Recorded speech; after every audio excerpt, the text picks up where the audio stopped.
Hi, welcome back. Happy Hanukkah, happy Christmas, happy holidays, happy December, happy whatever you're celebrating. And if you're not celebrating, well, I still wish you a happy Monday.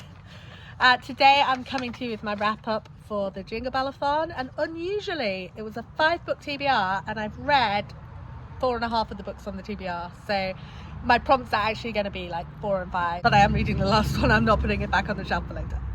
It's a library book, so how that would work I don't know.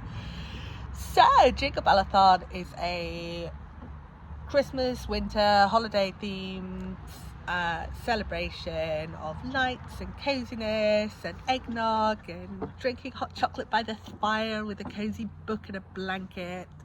And it's not really cold here today. It has been cold for here, but it's not cold today. So as you can see, I'm in the garden without even putting my jumper on. But we have had some cold and we will have more cold, and it's just nice to get in the mood, isn't it? So the first book is set in winter, and I read Lark the Herald Angels Sing by Donna Andrews. This is book, I don't know, some 13, 40, I don't know, some number into a cozy detective series about a blacksmith who finds herself being amateur detective, and then she's super organized. She's got all her ducks in a row, and she's got her finger in every pie, and she's just like her mother, who turns up a lot and super organized, finger in every pie, except she's a bit more practical than her mother. Her mother organizes but doesn't do the work, whereas Meg does the work. So in this one, a baby appears in the manger while they're preparing a nativity play, and they have to work out whose baby and why and reunite them with their parents, and it all goes wrong and wronger and wronger, and then it all ties up nicely with a bow at the end. And it was very sweet and very Christmassy, and there's a lot of snow in this book. It's set in Virginia. I don't know how much snow Virginia gets, but in this world, Virginia gets a lot of snow. So please tell me if you know how much snow Virginia gets, because it just seems like impossibly far south for me up here in the UK, but then that's like the whole of the US, isn't it? So the second prompt, so that was Lark the Herald Angels Sing by Donna Andrews, and yeah, I really like this series. They're good fun. I can't remember what the first one is, but I think it does make sense to pick them start at the beginning, and then you kind of get a lot of character development and a lot of story movement, plot movement through the series. The second book is Lights on the Cover, which I read Festival of Deaths by Jane Haddam. I hadn't read any others in this series, but this is, he's often described, much to his own annoyance, as the Armenian-American Hercule Poirot, but he and his bunch of Armenian friends, including a priest, who is lots of fun, I love the priest, Father Tibor, get called in to his priest's rabbi friend's sister's daytime TV chat show. It's one of those very shocking, let's talk about sex all the time shows, where there's been a murder and then there's a second murder, and it's clearly a set of murders. There were some loose ends in this, and a lot of the characters who we were meant to feel sympathetic for them, they were very fat phobic, and I just felt it was a little bit uncomfortable quite how much fat phobia there was in the book. I don't think it's how the author thinks, but I could have done with toning down the random prejudice, and then not just that one, and there was a random attack on the synagogue which gave the detective an idea, but I never managed to work out where that idea came from. So for me, it wasn't quite tied together nicely, and I won't bother reading any of the rest of the series. But I mean, your mileage may vary, and if Armenian American Hercule Poirot sounds like your kind of thing and you want to read more about that kind of culture, then this series might be a good place. The next prompt was short and sweet, and I read Latkes in the Library by Libya Stett. Now, I was very nervous about this book because I don't always get on with parodies, but I loved it. It is, someone moves into a nursing home, finds a body in the library, a dead body in the library on her first day, and ends up like trying to persuade everyone who's all like, what does this old bat know? What's she talking about? Completely ignores her. They go off into these random spiels about like past gone mysteries. So it's got these like short story formats. And then it all gets tied up nicely in the end. There's no loose ends in this one. And it's just really lovely. I really like the individual stories that are sort of told to our main character, Agatha, of course. So it feels more like an homage to Agatha Christie than the sort of parody that I don't like. So if you... Yeah, I liked it. It's really good. I'm really glad I read it. The next was Holiday Romance. This one, I did not read the book that I said I was going to read, which was Love, Lacquers and Other Stories. And I almost finished it. I'm like half an hour from the end of the book.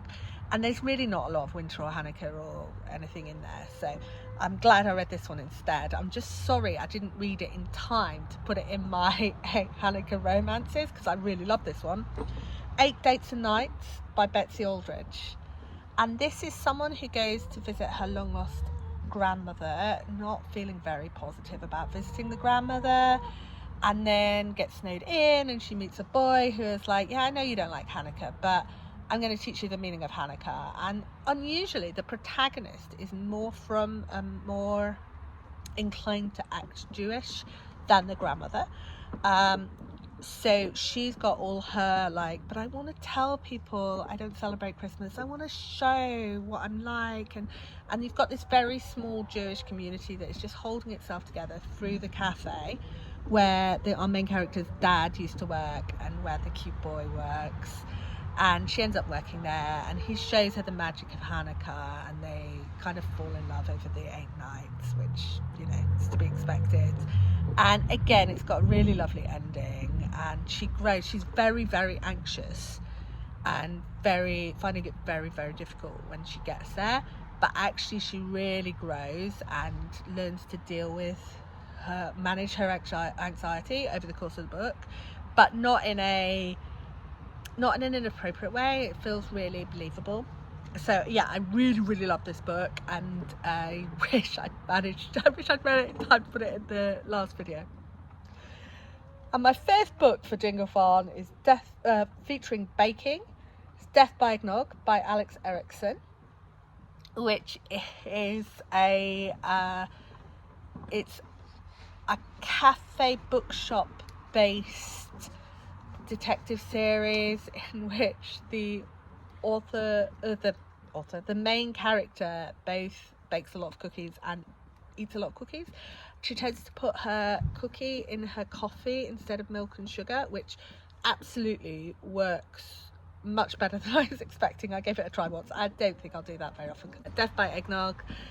This is her father comes to do a book signing, and his agent gets killed, and he's got some eggnog spilt around the body, I think. But it's a typical murder mystery.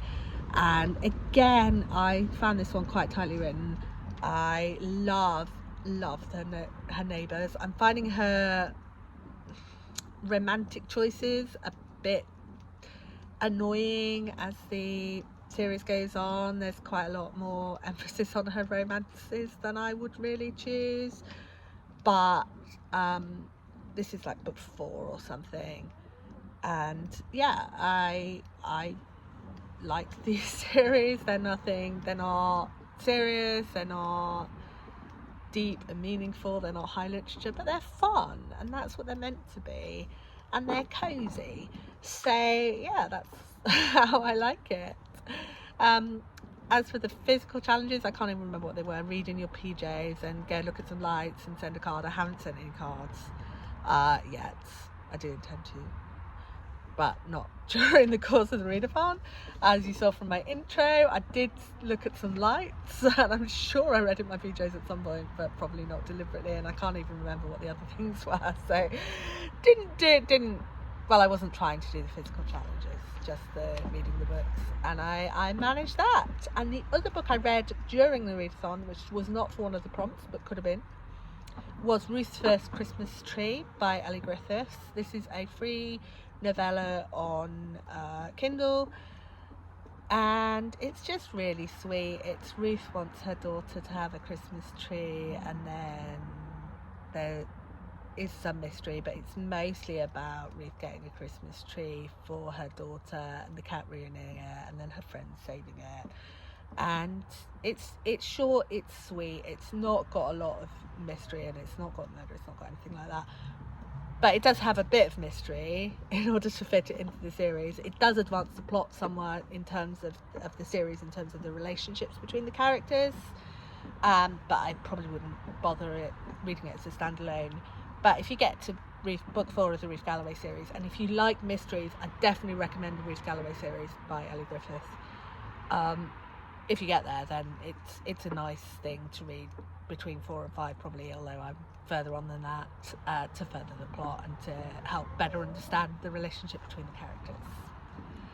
Okay, so I will see you next week, and I hope you have a lovely week.